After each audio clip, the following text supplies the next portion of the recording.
Hello everyone, today we will talk about how to fix or how to solve the problem of Wombo Dream. You will go to settings. In this page you will go to apps, default apps, app settings.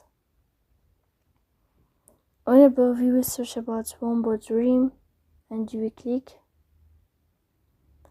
Here in this page of app info you will click on first stop and you will click OK.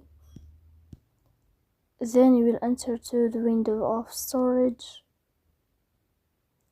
Then we click on clear cache, but pay attention, don't click clear data because that can delete your account.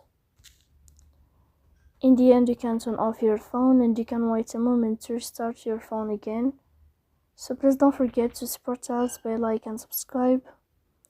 See you next time and thank you for your watching and your attention.